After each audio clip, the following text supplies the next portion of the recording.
Good Wednesday afternoon to you. It's 4 o'clock, time for Sports4CLE. Hope you're having a great day. Thanks for joining us. Browns organized team activities continue. The media out in Berea. A little later in the show, Casey Kinnamon from Dog Pound Daily will join us. We'll talk plenty of Browns. We begin by talking Browns and taking a look at what was going on out in the fields in Berea. A warm day for practice again. Deshaun Watson has a new weapon under contract for long term for the Browns. Tight end David Njoku, after signing that 4-year, $56.75 million deal, out there catching passes from his new quarterback as they go through drills out in Berea at the Browns facility. And Deshaun Watson is a guy that knows how to use the tight end as a weapon, has thrown 104 career touchdown passes during the regular season. 21 of them have come to the tight end.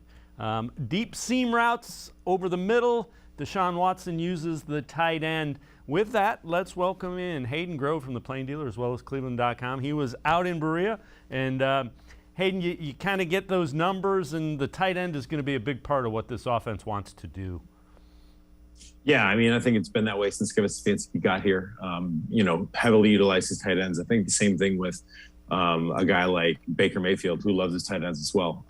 We saw a little bit of a downtick in production from Njoku and Hooper because Baker wasn't very good last year. But also, I mean, now that you have Austin Hooper not around anymore, it's going to leave plenty of opportunity for David Njoku to do what he needs to do. So yeah, I would expect a big year from him, no doubt. And you expect a big uptick just because I'm sure Deshaun Watson's production will be better than Baker's last year. So yeah, definitely a tight end heavy offense, and we're going to see a lot of David Njoku and Harrison Bryant this year. The other thing is that wide receiver group, and we get a look at them going through some drills and working out. Amari Cooper, the veteran that was signed to be the number one for our guy, Deshaun Watson, Anthony Schwartz, and David Bell, wide receivers also involved. There's Schwartz catching the football. David Bell is a guy that I know has impressed a lot of people, yourself included. Browns don't seem to be inclined to bring in a veteran at this point. You tweeted something with Bell that I thought was kind of interesting that I thought. Take us through that, your perceptions of what you have seen from David Bell so far, and the fact that the Browns aren't going to likely bring in a veteran wide receiver. Yeah, I mean, well, I don't know if that's the case, Dave. I hope not. I still think they need to bring in a veteran. I think they need somebody to take the top off the defense. There aren't that many options out there. A guy like Julio Jones maybe, or maybe even a guy like Will Fuller would make a lot of sense. But with David Bell, what I've seen is just like the Browns said, they love his ability to catch the football, and that's what I've seen. He hasn't dropped anything. He hasn't, if it hits his hands, he's catching it. So, I mean, there's been a couple where, the ball was overthrown. He wasn't able to, even get his hands on it. There's been some timing things, but when it comes to getting his hands on the football, David Bell has done a great job of doing just that. And I know it's early. These guys are in shorts and T-shirts. I get it. They're not, really they're not really doing anything out of the ordinary crazy that you're going to expect them to be, looking anything different than what they've looked like. I mean, they should be catching every pass, but he's been good. He's definitely been good. Well, Alex Van Pelt, the Browns offensive coordinator, talked about David Bell and that young wide receiving core. David's a rookie, as all rookies, when they get thrown into there, they're swimming a little bit, but he's come on, especially in the last few days. He's made some plays, with Deshaun out there. He's got a real knack of knowing how to get open. I think with David, the more confidence he has in what route he has, his ability shines. But, it's a work in progress, and he's growing each day.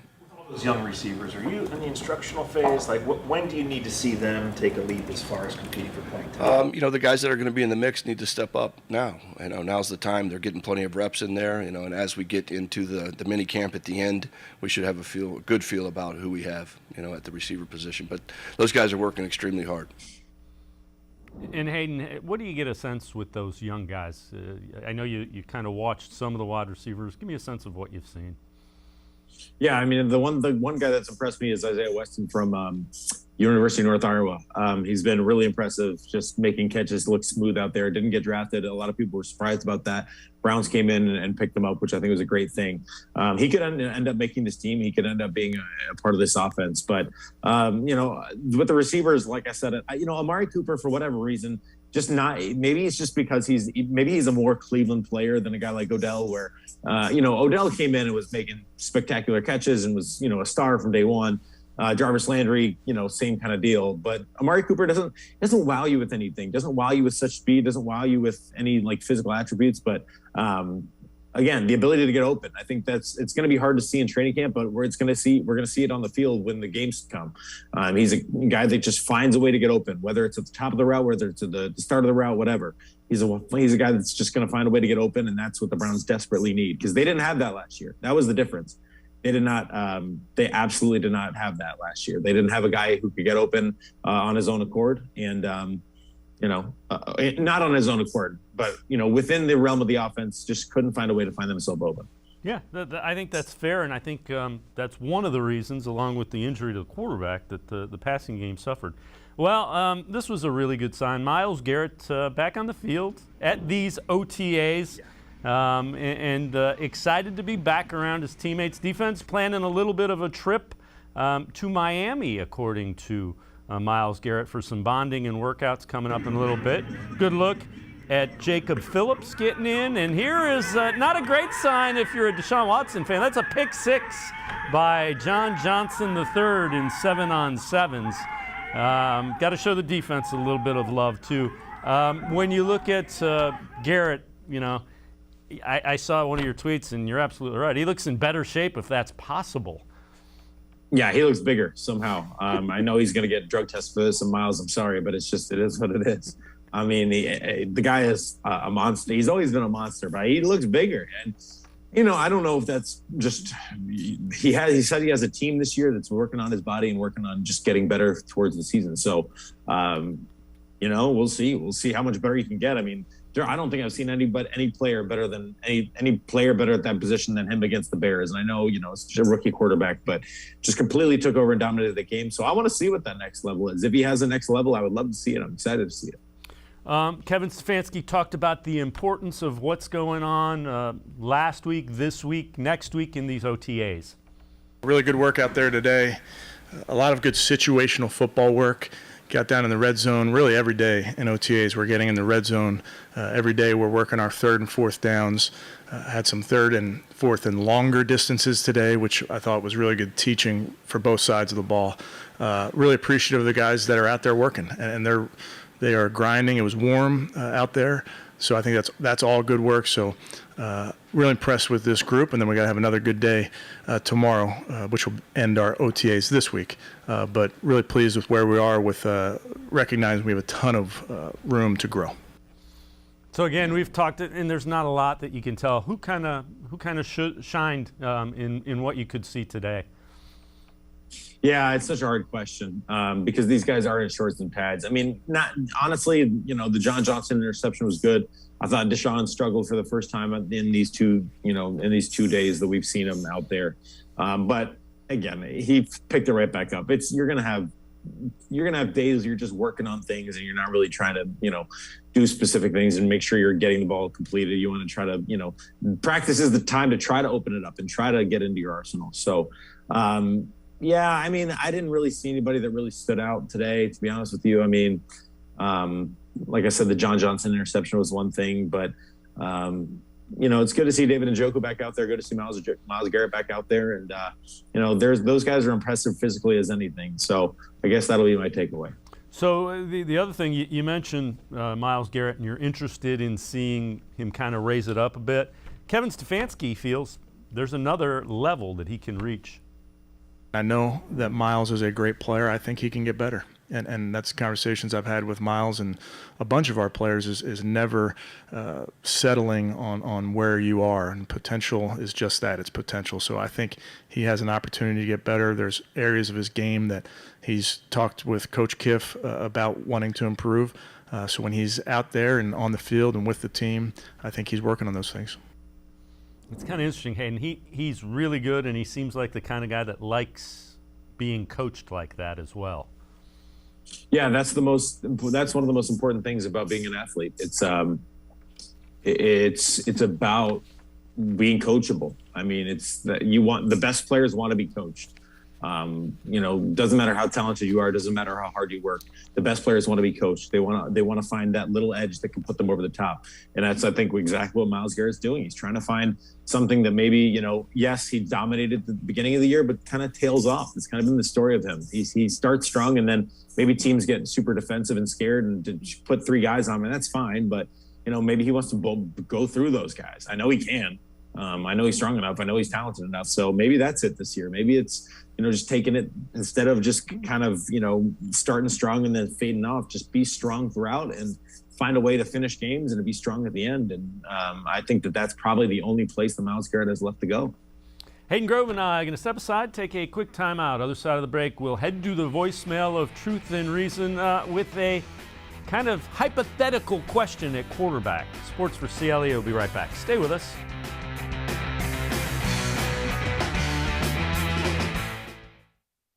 Come back to go forward. Back to learning new things. Back to pursuing your dreams. Tri-C has flexible learning options to fit your life. And every year, more than 1,000 local companies provide Tri-C students with real-world learning. The right education can boost your lifetime earning power by hundreds of thousands of dollars. Start now with a college education you can afford. Tri-C, where futures begin. When it comes to selling you a mattress, most retailers are handing you a long line of extra steps that drive up costs and create confusion. At the Original Mattress Factory, we simplify the mattress shopping experience by building mattresses and box springs in our own local factories and selling them direct to you. It's short, sweet, and simply makes sense. So experience more than just a mattress store. Experience an original, the Original Mattress Factory. The Ohio Lottery Partners in Education program recognizes role model students and teachers from across Ohio. Nominations can now be done completely online. To nominate a deserving teacher or student, go to ohiolottery.com. In the About section, find Partners in Education. There you will find links to the nomination forms. Students kindergarten through 12th grade can be academic all-stars. Teachers can be honored as a Teacher of the Month. The Ohio Lottery Partners in Education, where stars shine.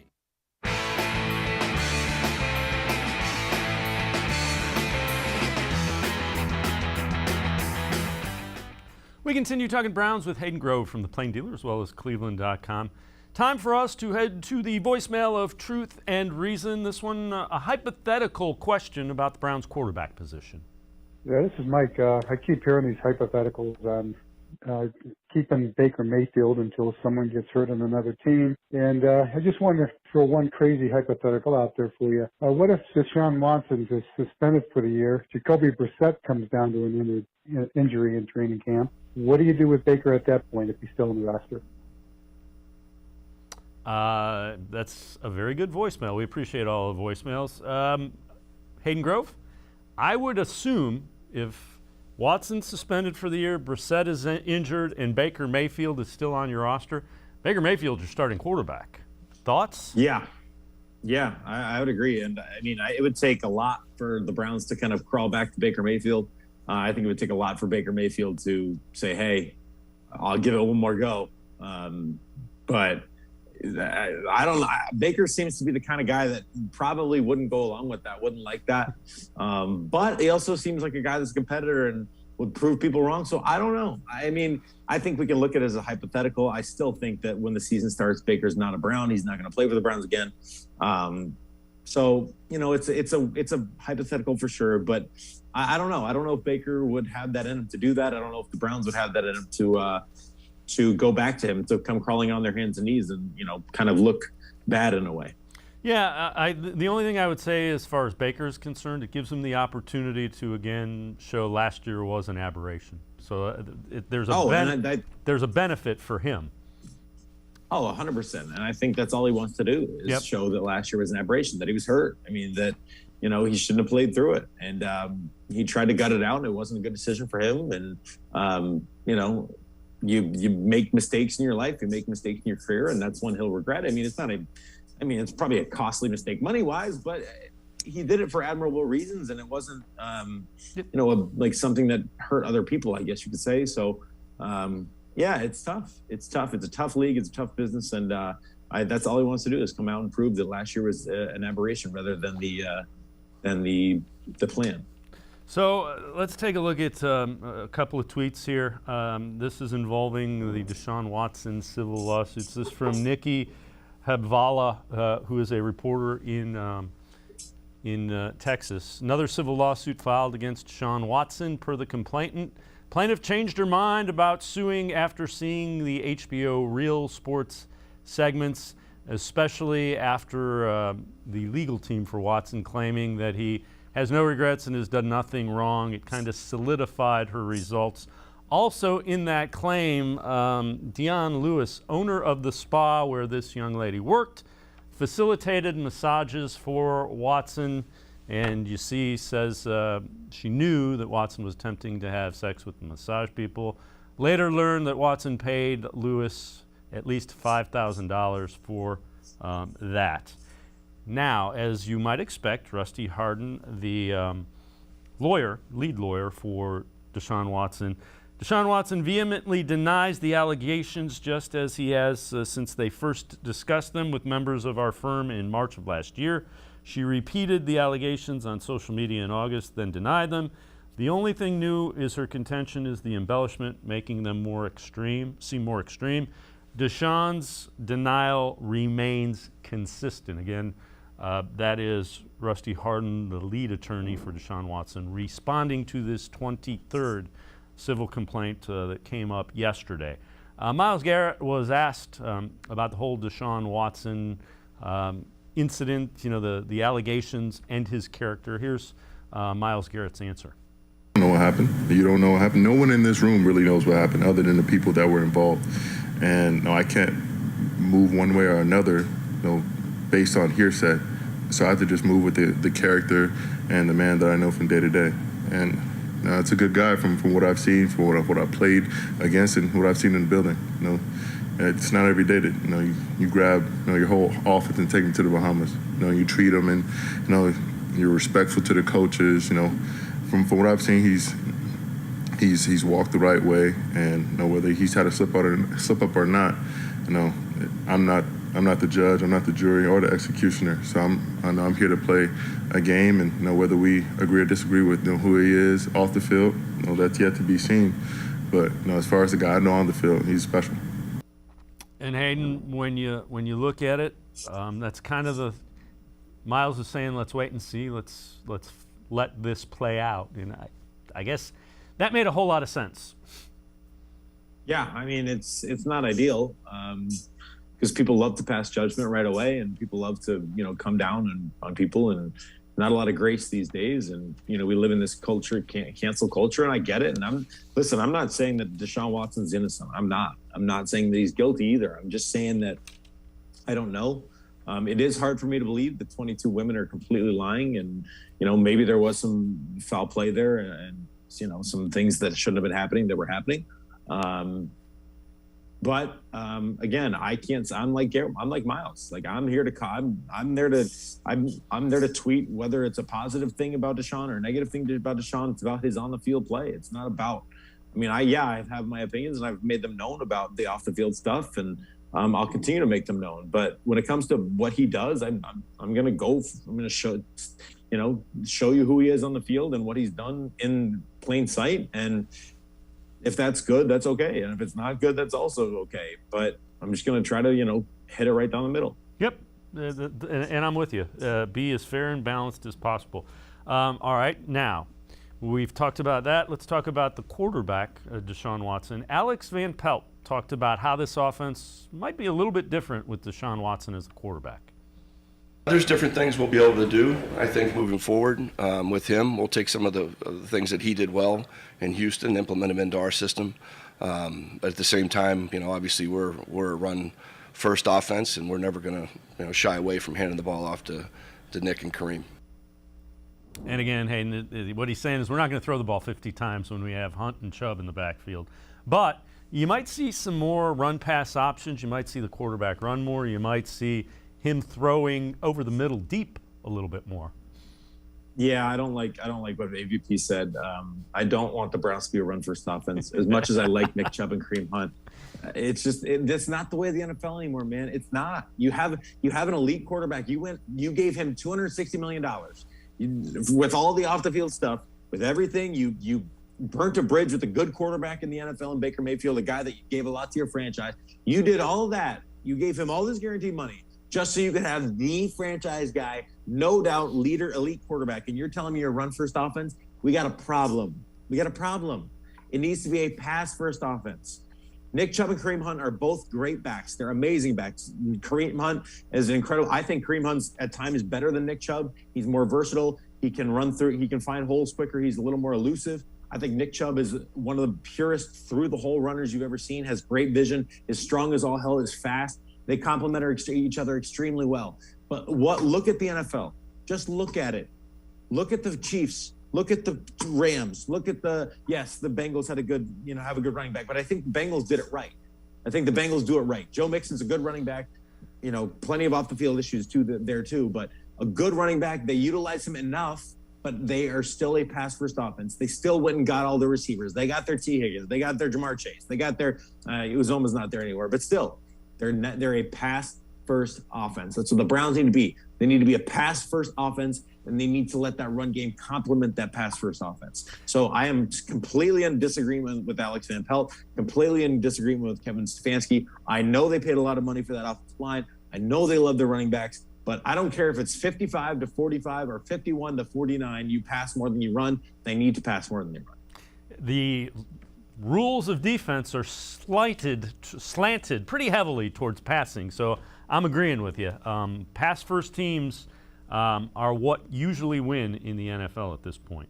All right, you tweeted something that's kind of interesting. So Jadeveon Clowney not at organized team activities today. So defensive line, Winovich, Taven Bryant, Elliott, and Garrett. And when you look at that line, they need some young tackles to be effective. I won't say they have to be crazy, but they have to be effective. Yeah, they're counting on guys like Jordan Elliott, counting on guys like Tommy Togiai, counting on a guy like Perrion Winfrey, Sheldon Day. They're definitely counting on guys that don't have a ton of experience, don't have a ton of they're not the most talented guys. So I still think they need to bring in a defensive lineman. I know Akeem Hicks signed yesterday. I know that Ndamukong Suh, the Browns are probably out on him, but there are still options out there. I think they need that. I was encouraged by what I heard from defensive coordinator Joe Woods today about, how Jordan Elliott's finally starting to get it. That's good. He was a third-round pick, and you want to see that. But I don't think Taven Bryan's good enough. I don't think Jordan Elliott's good enough. I don't think that's good enough to be your starting defensive lineman, even with Jadeveon and Myles bookending. Don't you want to have the best line possible? I like Winovich. He can definitely help, and he can definitely help Clowney to move inside. I just think you need one more piece to really solidify that group. Yeah, I'm with you. A veteran would take the pressure off of one of those young guys to kind of step up and assume that role.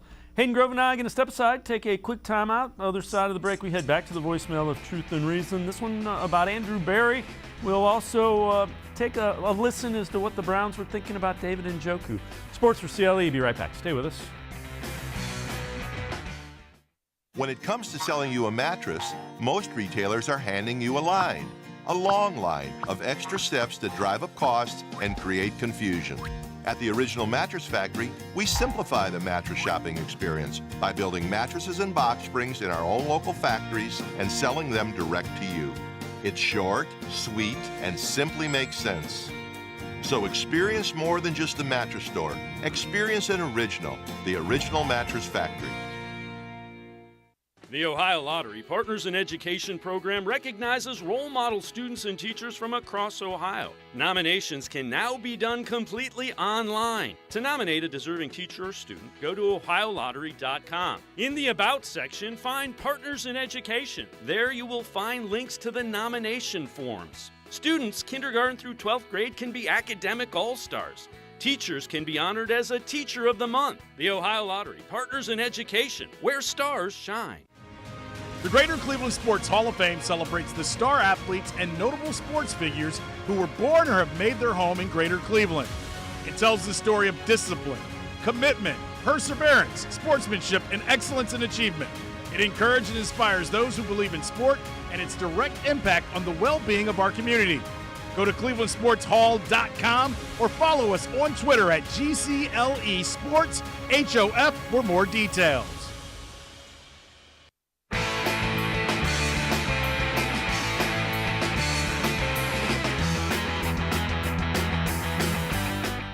We continue talking Browns with Hayden Grove from the Plain Dealer as well as cleveland.com. We're going to head back to the voicemail of Truth and Reason.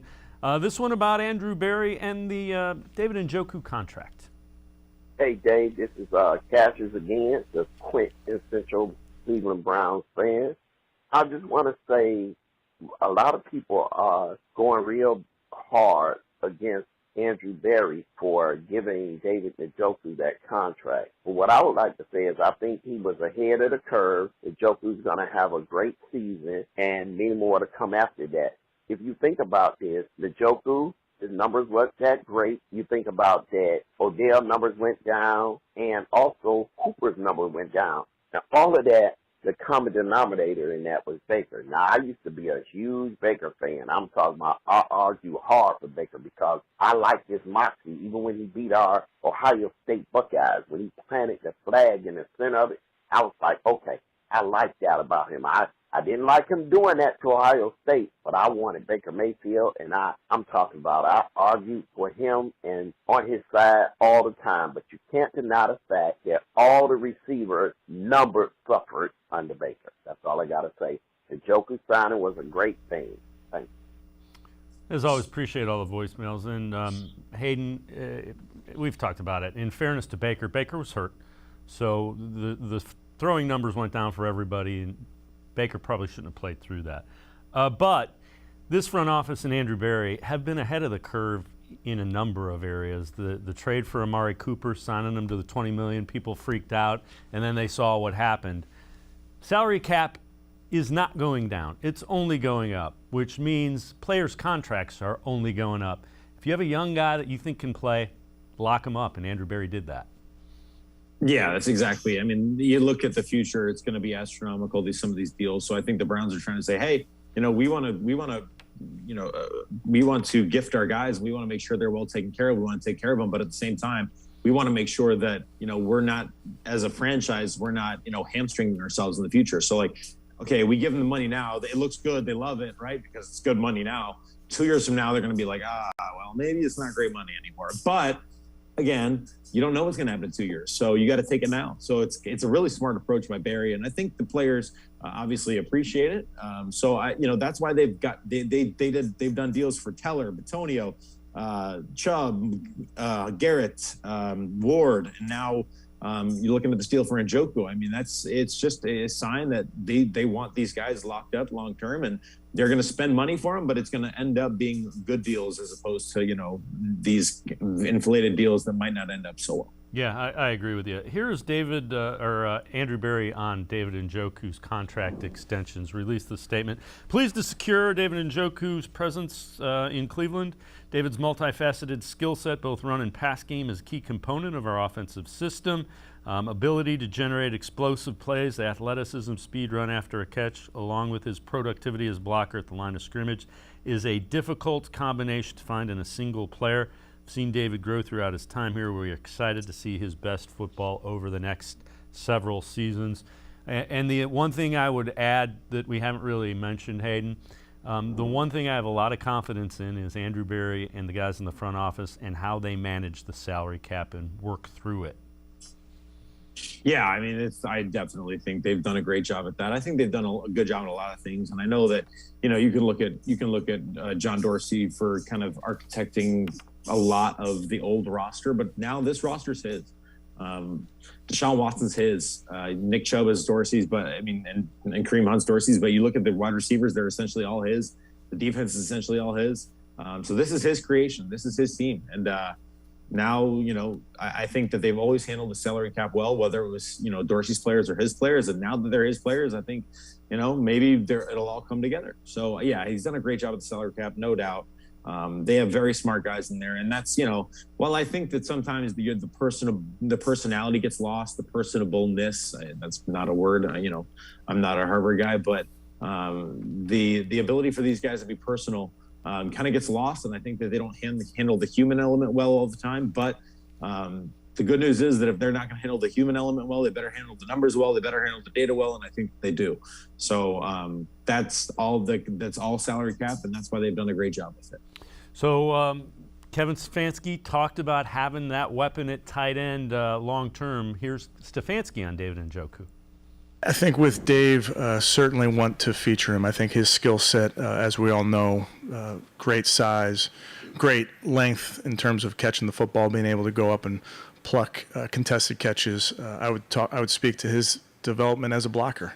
That's something that I'm proud of David for his evolution of a blocker. So I think, to your question, Daryl, yes, I think there's an evolution that will continue for Dave, the player. With us last year, as you know, with Austin Hooper and David and Harrison, we played a lot of 13. And now with Hoop gone, and we'll see if there's a third tight end that emerges. But certainly you'd expect some of that share to be divvied up among all the guys, including David.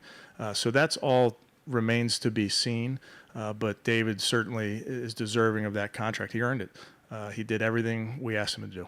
Obviously, we have to get into these games and game plan for these games and put players in position to go make plays and those type of things. But he's a big part of what we plan to do. I think there's no doubt about that.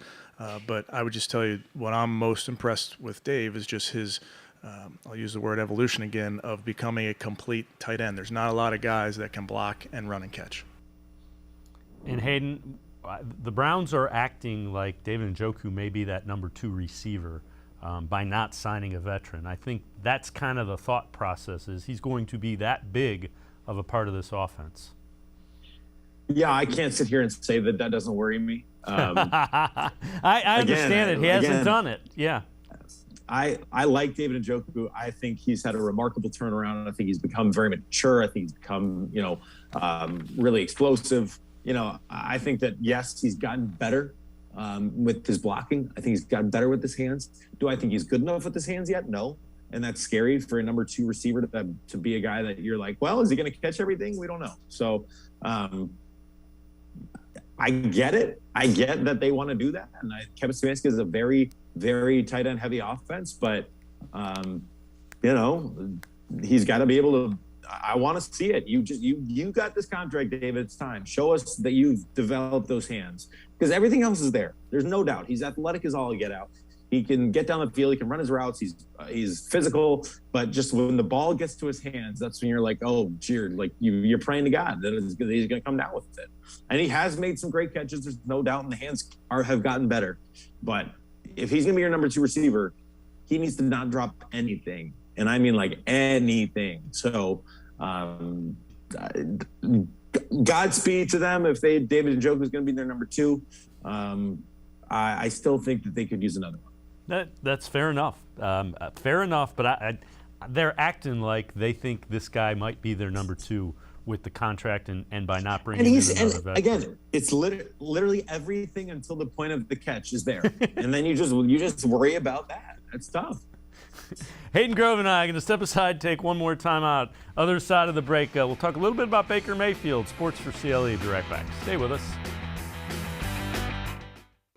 The Ohio Lottery Partners in Education program recognizes role model students and teachers from across Ohio. Nominations can now be done completely online. To nominate a deserving teacher or student, go to ohiolottery.com. In the About section, find Partners in Education. There you will find links to the nomination forms. Students kindergarten through 12th grade can be academic all-stars. Teachers can be honored as a Teacher of the Month. The Ohio Lottery Partners in Education, where stars shine.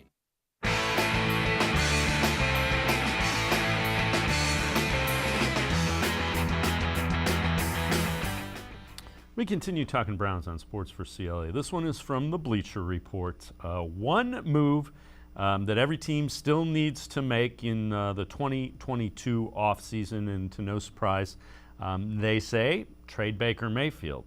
Along with that, take a look at Chris Sims' quarterback rankings. And Chris Sims, this was tweeted out by Sunday Night Football on NBC. He has Baker Mayfield ranked as the 17th best quarterback in the NFL, ahead of Mac Jones, Carson Wentz, and Jimmy Garoppolo. When you add all that together, Hayden Grove, that is probably one of the reasons that Andrew Berry is kind of holding on to Baker Mayfield, trying to get something of value for him, hoping that at some point in time somebody kind of needs a quarterback that, by Chris Sims' estimation, is top 20 in the NFL. Yeah, this whole Baker Mayfield narrative has really gotten out of hand. I think that Baker Mayfield is not an elite quarterback. I don't think anybody is saying that. But this notion that Baker Mayfield can't be a competent NFL quarterback is just not a thing. He absolutely can. He absolutely will. If he's healthy, if he's motivated, he will. There's no doubt. No doubt in my mind. And what's going to motivate him more than this? So I don't know if I agree that he's better than Mac Jones, because Mac Jones, has a great system and was great last year. I do think he's better than Carson Wentz. I do think he's better than Jimmy G.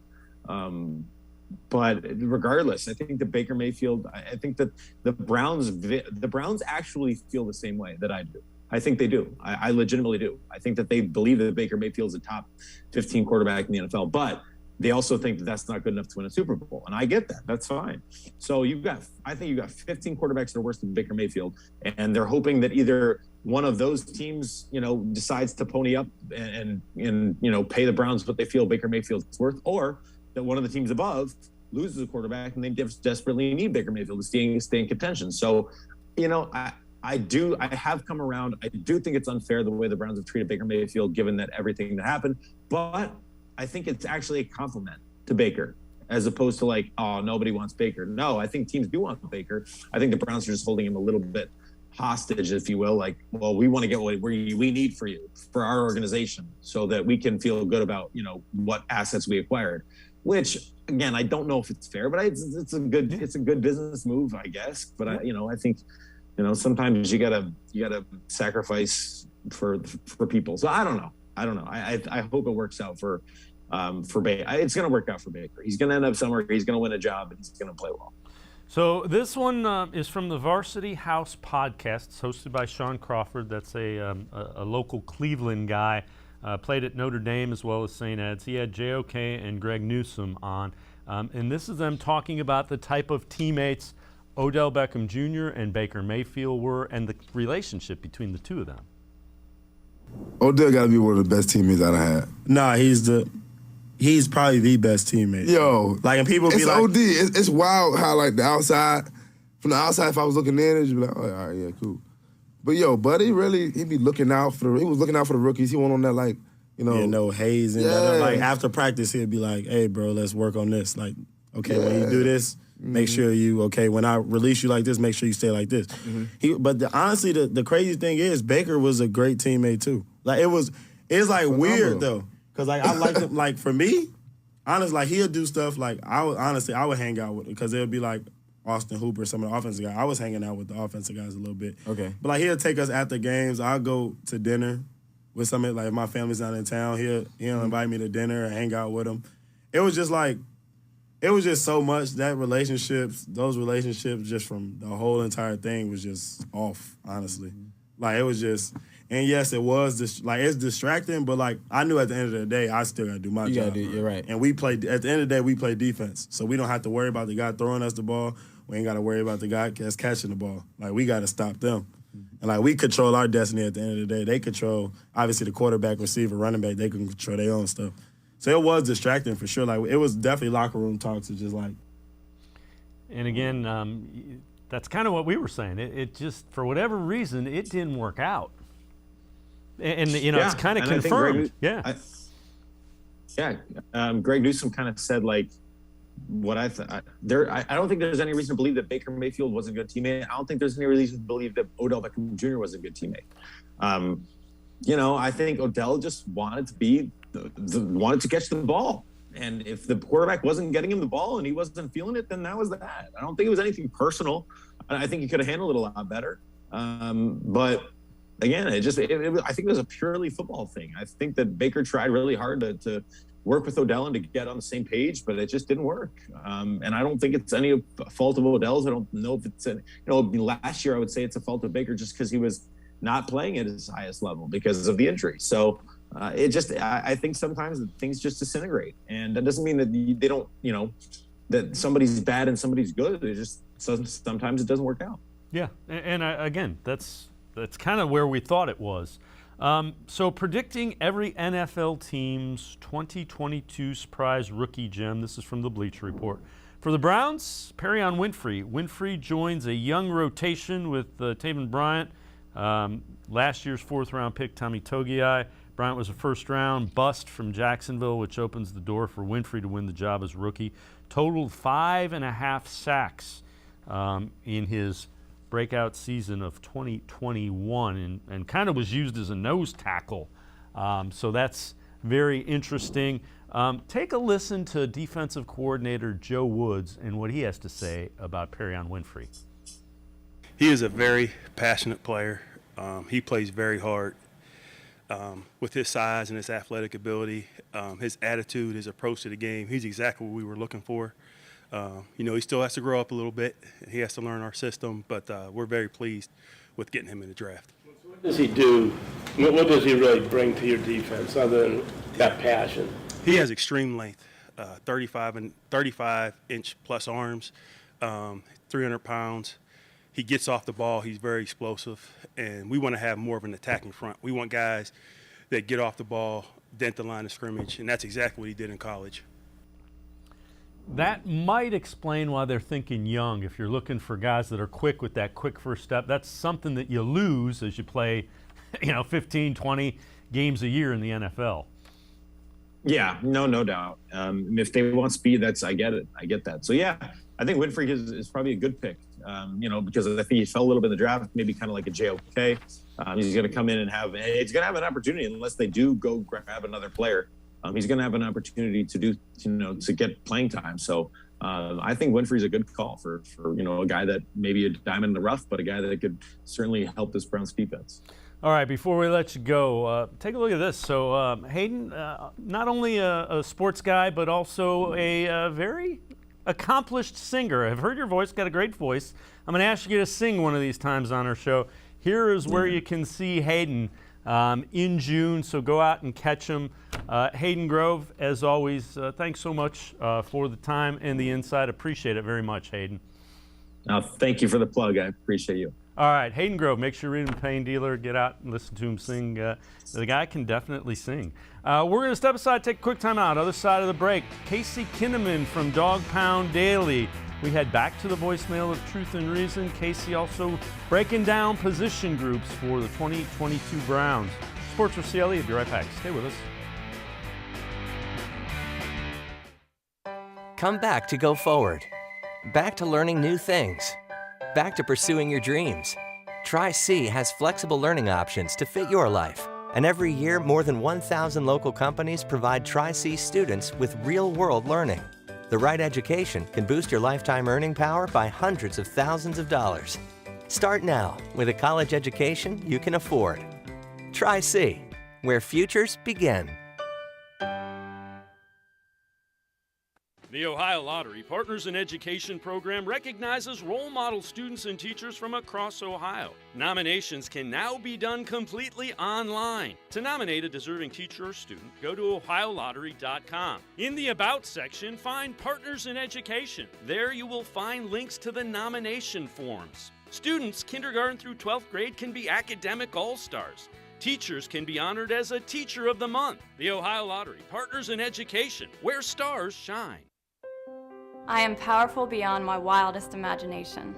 I will define my future. I will keep challenging myself to improve. Because I am a future leader of this great nation. I will be responsible for raising a beautiful family. And educating not only my generation, but many more to come. I will make a difference in my community. And I will stand up for what I believe in. I will not settle for simply chasing my dreams, I will achieve them. Because I was given a chance. An opportunity. A home. At Family, Career, and Community Leaders of America. The ultimate leadership experience. FCCLA has been one of the greatest experiences of my life. It's made me who I am today. Join us. We'll build a new future together.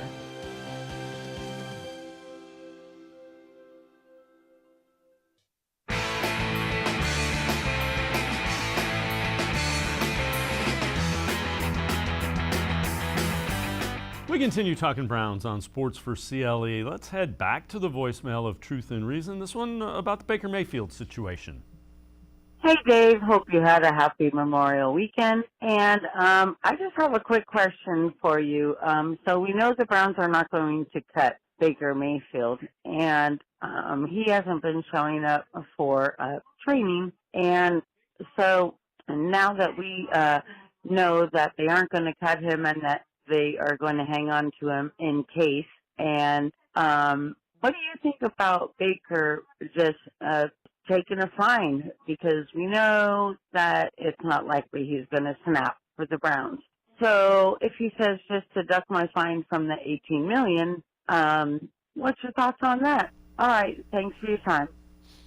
As always, appreciate all of the voicemails.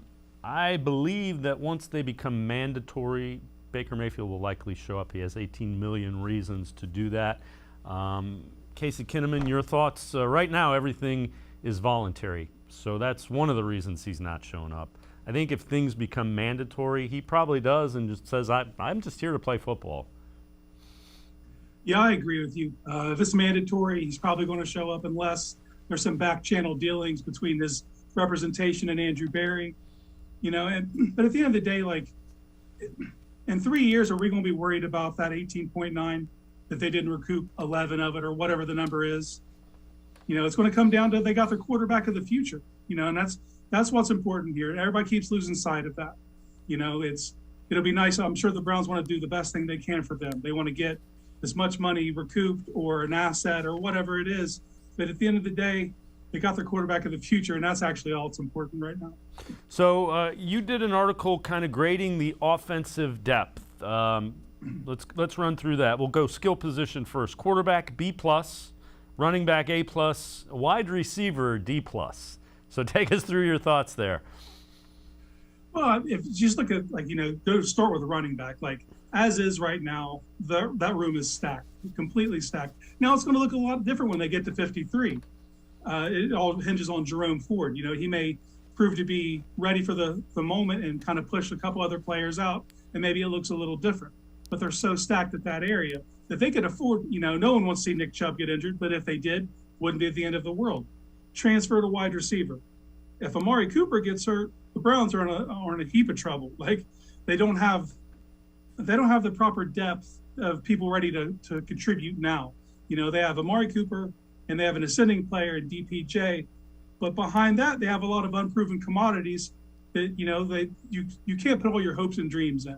Now they have a speedster, but it hasn't been proven yet. They do have a gadget guy in Jakeem Grant who can do a little bit from the slot, and they're hopeful that Bell can take a big role, just right out of the gate. But there's no guarantees in that. So they're very thin. They're a team that I expect. If one of these guys doesn't step up, one of these bottom of the roster guys doesn't step up, they're going to be in the market for a veteran after cuts happen, here later in summer. Yeah, it sure seems like they're trying to give the young guys a chance to, claim a role in that offense. All right, on the line, you go interior offensive line, so center and guards A, offensive tackle C-, tight ends D. Take us through those. Let's start with the tight ends. Well, we're looking at the Browns are a team that employs a lot of heavy tight end schemes. Now I know that's going to lessen this year with Deshaun Watson and how their offense is going to be tweaked slightly, but that's not going to go away completely. And as of right now, they have 2 proven tight ends. That's not good. I know Miller Forstall has shown well so far in OTAs, and right now he's the leader in the clubhouse for that tight end 3, but they need at least 4, which brings us to the hyphens. They brought in 3 players, Griffin Stewart, Mitchell Payton, and Silva Santos. And they're just hoping one of those young guys latch on.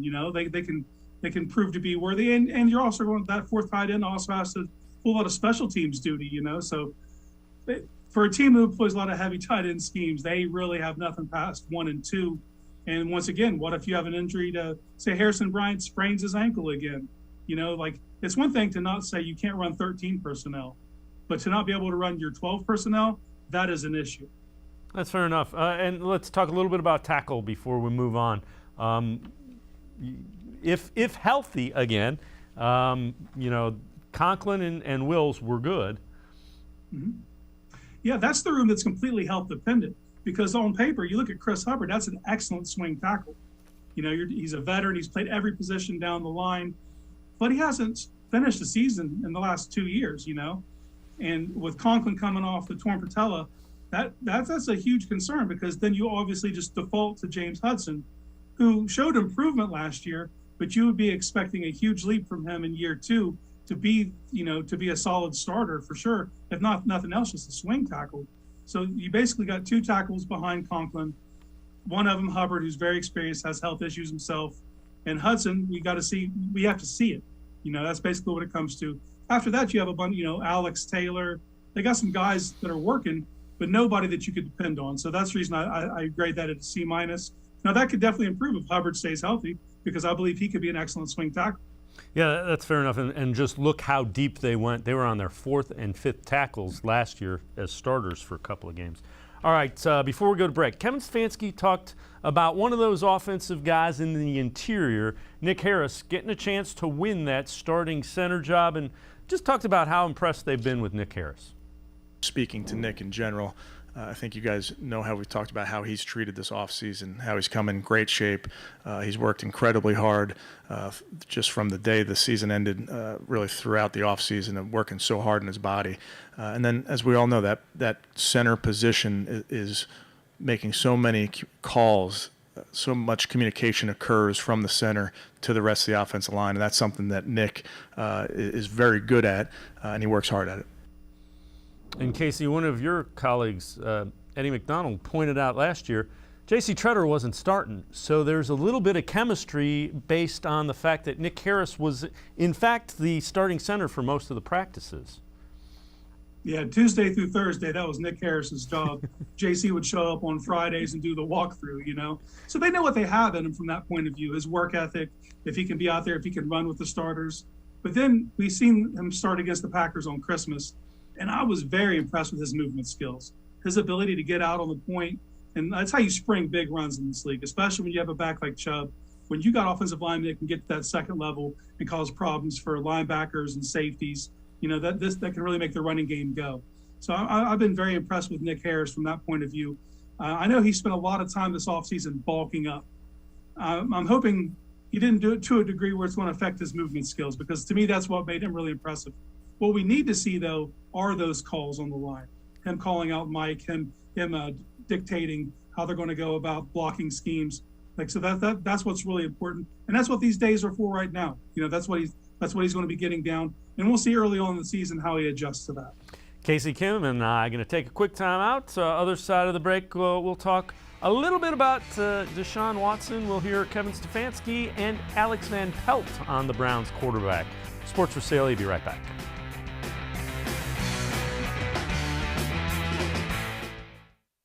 The Ohio Lottery Partners in Education program recognizes role model students and teachers from across Ohio. Nominations can now be done completely online. To nominate a deserving teacher or student, go to ohiolottery.com. In the About section, find Partners in Education. There you will find links to the nomination forms. Students kindergarten through 12th grade can be academic all-stars.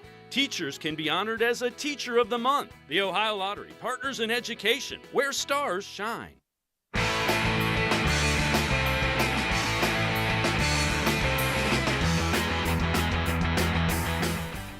We continue talking Browns here on Sports4CLE. Time to head back to the voicemail of Truth and Reason. This one about Deshaun Watson. Hi, this is Dan from New Jersey. Just had a couple comments on Deshaun Watson.